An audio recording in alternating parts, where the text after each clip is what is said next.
What's up, everybody? This is Terrence Plummer II. You're tuned in to the UCF Football Updates Podcast. Let's go.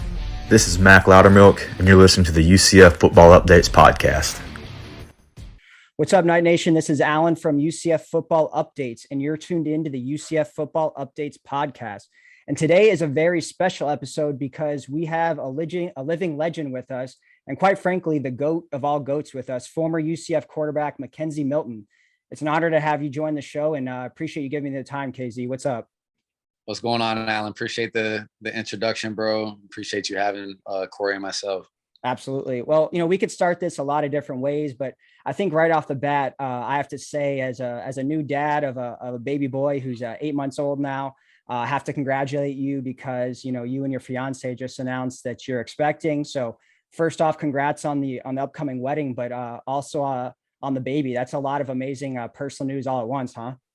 Yeah, bro. It really is amazing, man. Congrats to you as well. There's no hood like fatherhood, bro. So, and just a lot of blessings, man. A lot of blessings in my life right now. Absolutely. Well, they're not lying when they say your life changes. And I'll say the one tip I can give you is just sleep training for the baby. That's going to go a long way in getting your sleep patterns back. So yeah, man. Well, I want to start off with, you obviously have some really cool business ventures you have going on right now, namely this, new initiative powered by Dreamfield called Mission Control. So talk a little bit about Mission Control and why it's so important to you and really just important for UCF in order to compete in this kind of a new NIL space that we find ourselves in. Yeah. So Mission Control is founded by Dreamfield and is exactly what you just said. It's a fan experience and a fan engagement program, which involves a monthly subscription of at least $10 a month, and those proceeds go straight into the funds of putting on these really cool live events that will be things such as meet and greets, autograph signings, live youth camps, virtual camps, virtual meetings, things like that. And just the goal is just to drive community, fan engagement, and just create a sense of family here in the UCF community, which, I feel like has been here since I got here in 2016. And, I feel like this just provides the opportunity for it to elevate to another level. And then obviously from a competitive standpoint, it's important we stay competitive in terms of keeping our student athletes happy. And for me, the best experiences I had were when the stands were packed with 45,000 people, when, all the fans are waiting for us after the games, the fan fest, that's what made it fun. You know what I mean? Like the engagement and just feeling love from everybody in the community. That's what made it dope for me. And, I feel like this program is going to provide that for these athletes. And it's also going to provide opportunities that fans have never had to engage with their favorite athletes. So I wish we had something like this while I was playing, but I'm glad part of it on the back end. Absolutely. You talked about, it as a way for UCF to stay competitive. Do you see this as a way for UCF to be competitive in the NIL space against like SEC schools, Big Ten schools, and things like that? 100%. I know how passionate our fan base is, and if something like this is driven by our fan base to where our kids can, be compensated, and you're kind of seeing where the fruits of your labor are going into the kids that you love watching, that really entertain you, and, your kids look up to, it goes hand in hand. And then also, we always hear I'll say it, the mainstream slogans like, we don't have that Power 5 money, we don't have that Power 5 this and that, but what we do have is 70,000 people that go to our school every year, and we have 15 to 20,000 people graduating every year. So it makes too much sense to have a program like this where our young, fresh alumni who can't afford to donate $1 million to put up a new field house, well, $10 a month is a Apple Music subscription, and you can have exclusive access to your favorite athletes while you're in school, while you're out of school. And you can be giving back in a sense to your university for as long as you want, while being engaged with these athletes. And like I said, the best recruiting pitch you can give to these kids is their experience while they're there. Not coming in, we're going to break you off $100,000 if you sign with us. Great. What about while I'm here? Are you going to take care of me while I'm here? Well, you're going to have the best fans in the country. You're going to have opportunities to engage with them while being compensated. And to me, like, there's no other program like this in the country. And that's why I think it's so great, because UCF is such a futuristic school in that aspect. And to me, this is just ahead of its time in terms of NIL. Absolutely. For my listeners who haven't, heard or seen, you could check out Mission Control at missioncontrolucf.com. And so another question on that, maybe Corey, you can hop in as well. How can businesses get involved? Obviously, you talked about, how young alumni and students can get involved with just a small contribution, but how do businesses get involved as a part of this cool venture? Yeah, thank you. Thank you for having me. I appreciate it. It's great, coming from the world of government when I first got to meet KZ, when I was still working in the Florida House of Representatives and was the chief of staff to Rep. LaMarca when we wrote the bill, to kind of see these things come to fruition here in Florida, and help remain competitive, right? Regardless of whatever the Florida law says, there's creative ways that we can help not only our collegiate athletes here in Florida, but also the universities remain competitive when it comes to recruiting. Because like KZ said, there's nothing better than a recruit coming on campus and talking to the quarterback or talking to the wide receiving core or the offensive line. Say, listen, like, I get taken care of. We do these great events through Mission Control, and we have other opportunities as well, but there's almost a guaranteed stream of income that you're actually earning and actually working for and being a part of something. So it really is a win-win, because, most of these programs around the country, and again, KZ alluded to this, are just promising money to sign, or some of these collectives are just throwing money at it, and or they're just taking donations from fans, right? They're asking you go look at someone that's not too far from UCF's campus. You go look at one of their collectives, and what's happening is they're just asking for donations, and they're asking for significant dollars. And what are the fans actually getting in return for that? So like KZ said, for an Apple subscription, Spotify subscription, you get now, have really cool, unique, fan engagements with people like KZ and other former, UCF alumni and pros and current athletes. And you're also giving back because you're helping the athlete make some money in the process. Using their NIL for fan experiences is something that nobody's really doing, which is a phenomenal thing. And, the businesses can get involved too, because look, there's an ability to help the local community and local businesses here in Orlando, but also across the state of Florida, or even outside of Florida, where you have alumni chapters, right? So if there's a large alumni chapter, I know a lot of alumni chapters are in cities like New York and Boston and, San Francisco. They exist out in these places, or Miami even. I know there's a big chapter out that my buddy runs out in the Naples, Fort Myers area for UCF. And, there are opportunities for even businesses there to get involved with something like Mission Control and start hosting live events. So we are looking for some partners. I know KZ was hitting the pavement today, talking to some folks, talking to some local businesses and restaurants, saying, hey, come be a commercial sponsor with Mission Control, and, be a host the student athletes and let them come through and do the autograph signings and the meet and greets. And what we did back in January at Burger U on campus, we had between 250 to 300 people show up on a Sunday night with no athletic activities. So we literally generated, a ton of business for the restaurant and packed the house, and, for the cost of a couple of burgers, so that's really what it came down to. So we're looking for a couple key sponsors in the Orlando area, but also where some big UCF alumni chapters are too. All right, that's awesome. Yeah, thanks for that description. So that's how businesses can get involved. And then, one kind of final thing about Mission Control, when you talk about, I think it's so important to get these younger alumni like myself, or just guys that are still in school, be able to contribute. So is the best way to go on to missioncontrolucf.com and talk about, can they kind of move in and out of the tiers if you want to start at that bottom tier and work your way up, or move back and move forward? Is that something that works, or how does that tiered system kind of work? Yeah, so we have a couple different tiers, and we actually have, just in the last 24 hours since we've launched, just over 24 hours, we've actually had a couple of people, sign up for one subscription and realize, well, hold on a second, I actually want a different one. And so we're actually helping them kind of navigate that process of making sure people are able to choose a higher higher program if they want. And that's actually the 3 that did have questions. They had to sign up for a lower package and actually wanted to do a higher package. So that was the good news. That we haven't had anybody totally back out just yet. So that's pretty cool.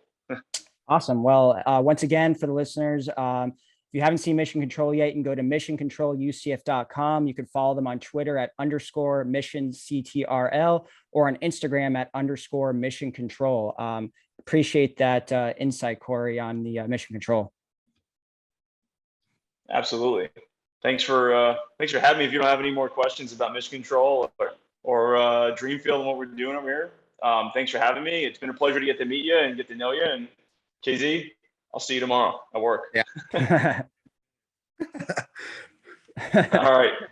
Take care, guys. Thank you. All right, Corey. See ya. All right, KZ. I want to get into a little bit about your playing career now, if that's cool. Yeah, that's cool, bro.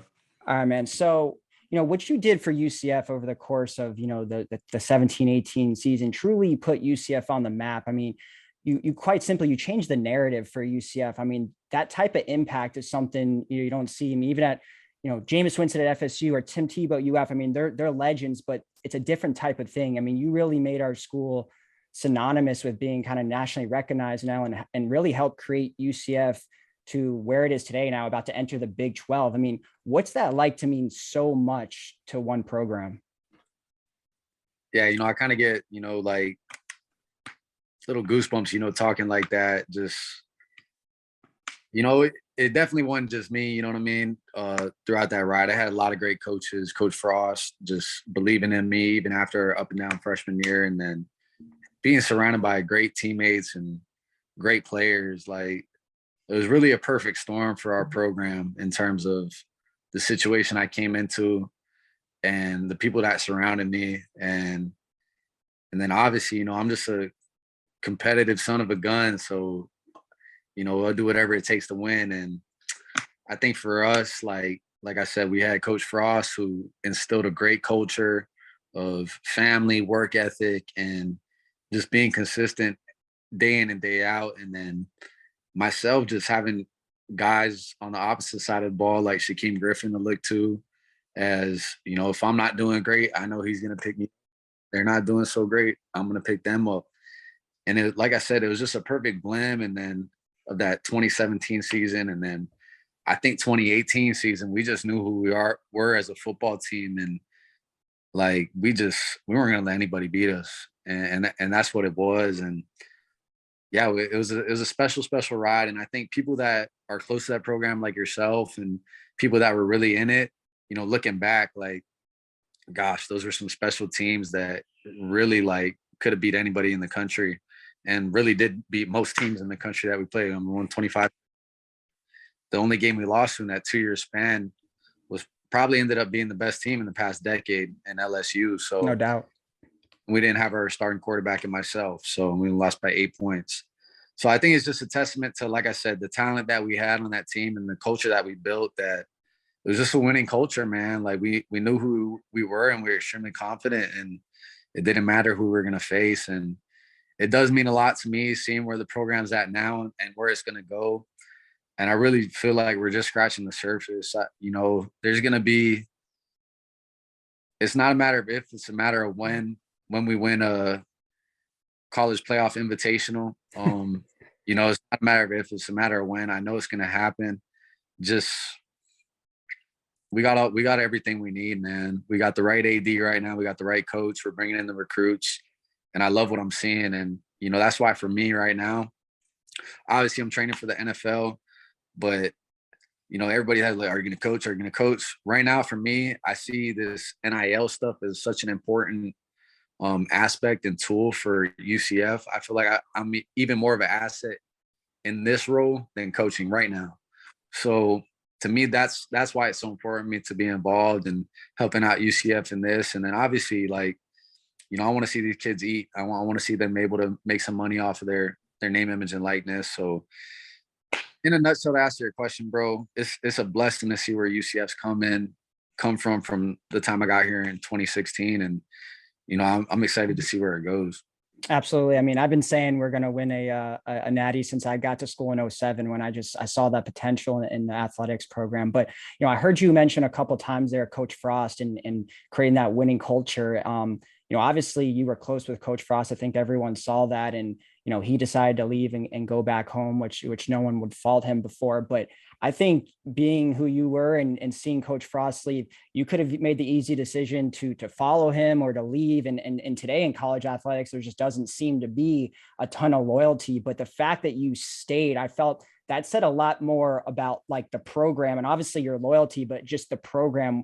For you, was it more about the letters on your chest, UCF, more so than the coaching staff? Is that why you ultimately stayed when he departed for Nebraska? Yeah, 100%. And, I had those conversations like when he left, like when my parents, obviously, like, there's obviously tampering that goes on in the NCAA in terms of people transferring and stuff like that. So, but for me, it was never a question.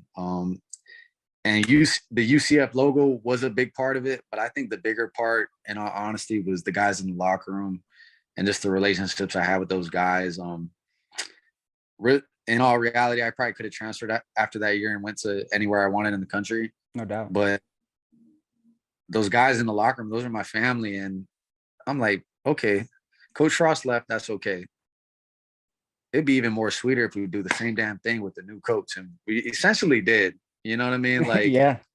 Prior to me getting hurt, essentially we did. So to me, that's unheard of. That's unprecedented. And it's not just me as an individual. It speaks volumes of our team and the guys we had in that locker room to be able to run the table with one head coach, and then a snap of a finger, a new head coach comes in. And Coach Hype was a great coach too, but that doesn't happen without guys in the locker room, a band of brothers making it happen. And that was the biggest reason for me really not going anywhere else. And when I did go somewhere else after my injury, that was the hardest part of leaving the guys, So for me, it was more of that than anything. I bleed black and gold, but more than anything, like the guy that suit up with me day in and day out, go through that constant grind. That's who you do it for. No doubt about that. No, absolutely.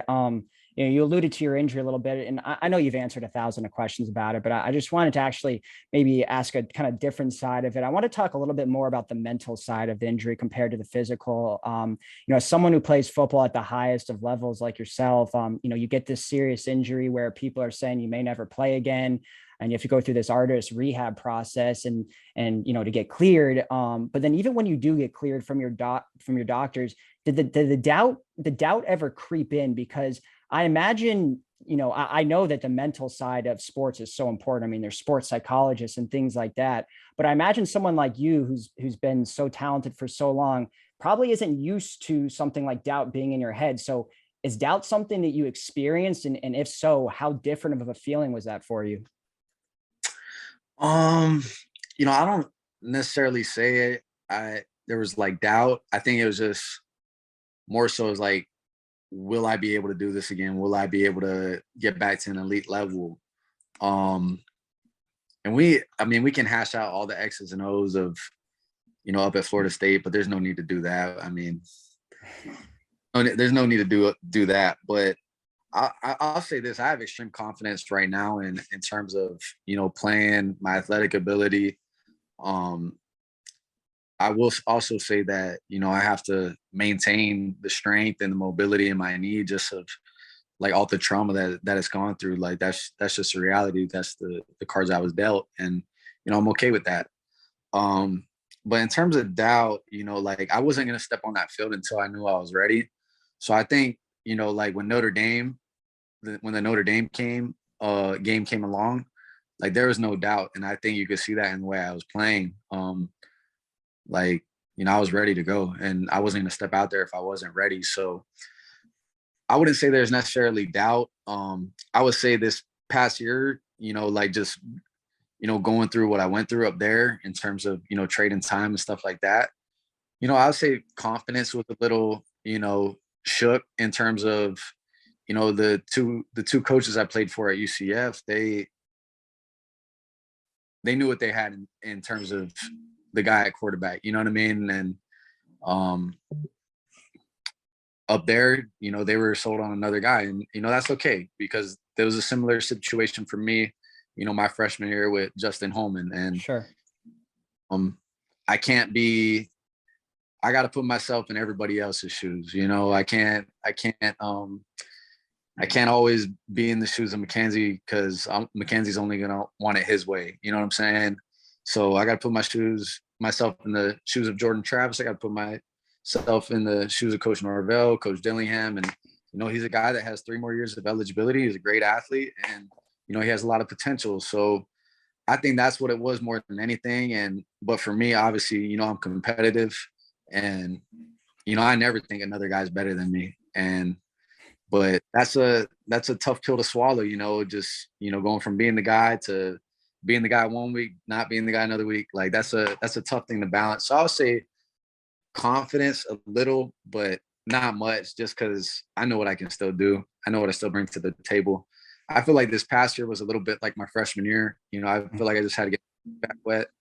And, I'm excited for the NFL. I'm excited to get the opportunity. So at Florida State, the kind of trading time with Jordan Travis, that wasn't a necessarily physical thing. I was just like, I know you don't want to get into it, but just more like external factors. And like you said, kind of 3 years of eligibility. It wasn't necessarily like any lingering effects from the knee. And how is the knee physically now? Knee feels it's the best it's been, since the injury. But no, I was available every practice, every game at FSU. I stayed healthy the whole year. It was just external factors that were out of my control in terms of that. I kind of wish I would have knew what it was going there in terms of transferring and whatnot. But I had the opportunity to play again, and, I'll be forever grateful to Coach Norvell and those guys for that. But, it was just one of those things. Jordan's a heck of a player, and in my mind, they had their mind made up of who they wanted to play, and, that's okay. And he earned it, and, he made a lot of great plays for us, and, he won games for us. And, I think he's going to take his level of play to a whole nother level this next year. And, odds are if I was playing, he wouldn't have the opportunity to make that next step this year. So, like I said, I got to put myself in the shoes of Jordan Travis, of Coach Norvell, and he's trying to build a program for the long haul, not just 1 year. So I won't get into all the details of what goes on behind the scenes and all that. That's all I'll say about that. But I wish those guys the best up there. Jordan and I got a great relationship, and we always will. But, it just didn't play out necessarily the way I wanted to. But, I got back on the field, and, I'm grateful for that. Absolutely. I just want to talk a little bit more about the transfer, then we'll move on. Obviously, when you and UCF both released that video on the day that you publicly announced that you're transferring from UCF, I think everyone could tell it was pretty bittersweet for you. Like, you didn't necessarily want to leave, it was just kind of the best situation for both you and UCF. So I want to talk about, what was that really like, just being on a different team? It almost felt like Brady on the Bucks or like Wade going to the Bulls. It just felt weird, but I want to know if it was as weird for you as for us. And I don't mean that in a negative way, just like weird to see it when you're so used to seeing a guy in one uniform. And also, is there any just regret on your part that you had to leave? And I know there's been some headlines this week with the whole DG stuff, and I'm not even talking about it from the DG angle. It could have been anyone under center for UCF, but the fact that he did end up getting injured and then just leaving one short year later, do you feel like you maybe could have finished your career at UCF? Is there any regret there that you maybe didn't have to leave because he ended up just, leaving? So for me, when the decision was made to transfer, I'll leave it this. All I wanted was the opportunity to compete for a starting job. And, I won't necessarily talk about what goes on behind closed doors, because that's for conversations I have with coaches, players, and stuff like that. I just wanted an opportunity, and in all reality, I wasn't gonna have that opportunity here at UCF. It was Dylan's team. So for me, just the competitor I am, like at this level, at the collegiate level, I'm not a backup quarterback. Not at this stage of my career, not what I've done, from what I can do, not for what I bring to the table. And And that's just how I feel. And if a coach says, no, you are a backup, that's fine. That's his opinion, but this is my opinion. This is how I feel about myself. And, you know, so for me, it was bittersweet, but it was the right decision. And, you know, I'll stand by that. So I don't regret it in that sense. Obviously, as time plays out, you know, DG gets hurt. You know, I probably would have been the guy after that or this and that. But just the situation for DG and I, it wouldn't have been ideal for either one of us. You know what I mean? Because he gets the starting job or I get the starting job. It's, you know, it's going to be one of those things. Like if I have an average game, they're going to be calling for DG. If he has an average game, they're going to be calling for McKenzie. So it's one of those things. It just wouldn't have been good for either of us, especially the relationship we have. And then also just in the locker room, man, you don't want that. And to me, like those are all things I weighed out in my mind, this and that. But you know, I'm sure we could have made it work, but to me, like I said, I just wanted an opportunity to compete. And, you know, that's what I was given in a sense at Florida State. And, you know, I was able to start a few games out there and, you know, get back on the field and all that. In a way it was weird, but honestly, it was pretty cool getting to suit up for Florida State. I got to admit, you know, to me, getting to play at two of the best Florida schools where football's at a premium out here, man. Like, just like UCF's been one of the best programs in the country. And historically, Florida State is what it is. You know what I mean? So to me, you know, I'll rep both schools for as long as I live. Obviously, you know, I'm a little more biased towards UCF just because of what we did. And, you know, it's where I grew up from, you know, a boy to a man at UCF. But, you know, I'm grateful for both schools. You know, UCF's where it started, where I made a name for myself. And FSU is where a lot of people saw a comeback that, you know, a lot of people would have thought would have never happened. So, you know, I'm grateful for both schools. And, you know, yeah, it was a heck of a journey for both rides. And, you know, I don't regret it. I don't regret it at all. I got to respect that. Well, since I think we alluded to this in the very beginning of the podcast about the Group of Five, Power Five. You got to see both. I mean, you started at the Group of Five, and then you went to the Power Five. Now that you saw it from both sides, how different is the play? I've talked about this with like Mac Loudermilk, Thomas Niles, a bunch of UCF past, and a lot of them say like skill position wise are fairly equal, but maybe, you know, the guys up front on the lines, maybe they have some more depth in like the SEC power schools, things like that. But you saw it up close and personal. I mean, how different is the talent level? And could UCF hop into like an ACC day one and be ready to go? Yeah, UCF could hop into the ACC day one and be a legitimate conference champion contender. And I would say that for every other conference, maybe other than the SEC. And I'm just being real right now. Those teams in 17 and 18, I feel like we could have competed in that conference, but it is different. You got to have depth. And I'm speaking to the SEC as a whole. The SEC is a different ball of wax. Those guys, it's a different brand of ball in that conference. Right. Just in terms of in and week out, like that's the real deal over there. But I will say this: in 2017, like we could have beat anybody in the country. We played, I think it was 11, 12 straight games with no bye week, and we had 0 holes on the team. Guys that would start anywhere in the country on both sides of the ball at every position. I will say this though, like you get to the Alabamas and the Georgias of the world, like the starters that we have at UCF, they have those guys on the bench, and that kind of is the difference. They got the depth and stuff like that, but when you get to a playoff where you just got to beat them one time, like that's all you got to do. You know, you're not playing Georgia, Alabama, LSU back to back, and that's where it comes into the depth piece. I would say where the depth piece matters. But playing in the ACC, I'm gonna be honest, like the teams in the American from 2017, like the Memphis, the USF, the Cincy's the past couple of years, like those teams, like they're competing with Clemson for the conference championship play, and I firmly believe that. And you look at the guys that are in the NFL now from the American Conference, like so many, it backs it up. You know what I mean? And I will say yes, like on certain teams, like the trenches are different. Like not bashing other schools, but like teams like Tulane and like some teams can't hang. Like and that's just the reality. But there's teams in the ACC that can't hang either. You know, like right. There's the top and the bottom of every conference, right? Yeah, exactly. So I'll say like the UCFs, the Cincy's, the Houstons, the Memphises, the Navies on any given year, the USFs, and 1 year, I'll say it, or they can compete with anybody in the country week in and week out. I would say when it comes to the SEC, it's a little different just in terms of the depth.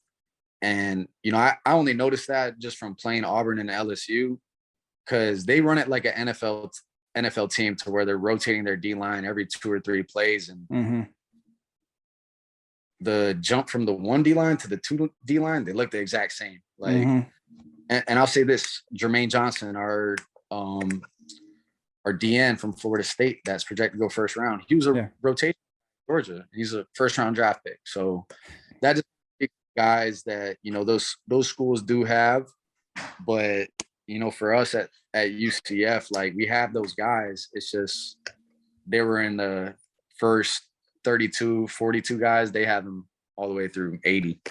Yeah, no, that makes sense. And then when you played a school like Auburn and you hear all the talk, like the motivation BS, or they're not motivated. I mean, you were saying you were playing Jarrett Stidham and Kerryon Johnson and these NFL guys. I mean, that game was back and forth. I mean, that was a fully competitive game what I saw on both sides. I mean, you didn't sense, in my mind, I don't know how someone could walk into a game and be like, I'm not motivated. You know, did you see that or sense that in any way? Or is that a full, you know, smash mouth the game, you know, from start to finish? Smash mouth game from start to finish. Auburn was motivated. LSU was motivated. Like, if LSU wasn't motivated, Joe Burrow's not getting up from that hit from Joey Connors. Let's be honest.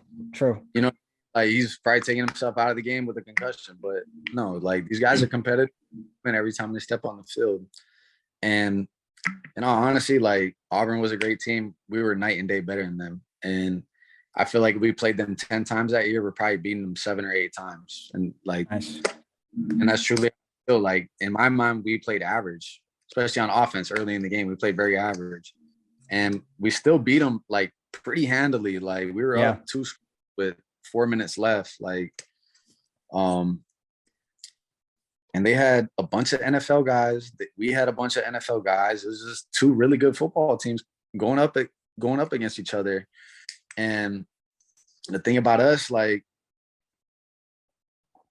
we had depth that year. We had a lot of depth that year. I would say we had more depth in 17 than we did in 18. But like I said, when it came to 2018, we just had a team that knew how to win and was going to refuse to lose. But in 17, like we had 0 holes on the team. It was a special, special team. Yeah, it was. There's no doubt about that. So I want to get into your future. So I know you mentioned you're training for the NFL. To talk about that, is are you daily training? You're getting ready for the draft. What's the future hold for KZ? Yeah, we're training every day for about 4 or 5 hours, and just getting prepared for the NFL draft, and you know, hoping I get an opportunity. That's awesome. And then is there any other plans with? I know you have the things going on with Dreamfield, and you talked about maybe coaching one day. So is the first priority kind of NFL or some sort of pro playing, maybe even CFL or something like that? And then secondary is kind of the, you know, the Dreamfield and the coaching, or what's it look like for you? Yeah, I think you kind of right there, you know, kind of what the plan and the vision is right now. To me, you know, I'm chasing the NFL. You know, if a CFL or a USFL opportunity presents itself, maybe I'll consider it. But I just think for right now, what's going on in my life, I'm chasing the NFL, and that's what it is. Like, I feel like I belong. I see the guys projected to go this year, and you know, I stack up right there next to them. You know, I feel fully confident in that. So that's what I'm working towards. And then, you know, I'm really just taking it one day at a time, man, from that aspect. And, you know, we'll see where my life takes me. Got a lot of things going on, a lot of good things going on right now. And, you know, I'm not going to rush into anything. You know, I'm going to evaluate all my options, pray on it, and then decide where I want to go from there. Absolutely. I'll finish up here, talk about a little bit, you know, just the future of UCF. I know you're very invested in that, obviously, with, with mission control and everything, how you can do to help, and you're still living in Orlando. With Coach Malzahn, the coach at UCF, and UCF moving to the Big 12, just talk about how you see the future of the UCF program. Obviously, it's very bright, and other than obviously like mission control and NIL stuff, I mean, are you still pretty involved with the day-to-day, the guys in the locker room, and going to games next year and things like that? And where do you see the future of this program heading? Yeah, absolutely. So right now, pre-draft, splitting time between Orlando and California. I'm training right at UCF, so I'm seeing those guys every day. I'm seeing the growth. I'm seeing the work they're putting in. And like I said earlier in the podcast, I don't think it's a matter if, it's a matter of when we win a national championship, another national championship. And I'm excited to see where Coach Malzahn takes us. I know he's the right guy. I know he's the right guy for the job. In my conversations with him, I love Terry Mahajer, our new AD. Since I got back here, leaving for a year and then coming back, just like the vibe is kind of feeling like what it used to be. I'm starting to get that feeling. It's kind of fun. I went to the UCF game in Tampa back in December, and I feel like I enjoyed that game more than any other game I played. Like, it was fun. Just as a fan, so, I'm excited to see what we do. I think we got a lot of talent coming in this year, and, I think we're going to make some noise like in 2022. I don't want to set any expectations, but, I think our guys are ready to go. Obviously they got a lot of time to put in some work, and, I'm excited to see what the 2022 night show, and then going into the Big 12, all it is more opportunity for us, and that's in every athletics. I think the Big 12 has the best basketball in the country, and that's going to help us in terms of that sport. And then, yeah, like I said, Terry Mahajer, he knows what he's doing as well. So I'm excited for the future, and I'd say the sky's the limit, but we're going to the moon. Yeah, there's no doubt about that, man. And you really help build that foundation there at UCF. So, hey, look, I really appreciate your time. Awesome. All the insight on, thank you for tuning in for another episode of UCF Football Updates Podcast. All episodes can be found on my YouTube channel, as well as on my Instagram at UCF.footballupdates. Remember to check out KZ and Dreamfield's new initiative, Mission Control, and that's at missioncontrolucf.com. Thanks again, KZ. Thanks, Alan. Appreciate you, brother. Appreciate it.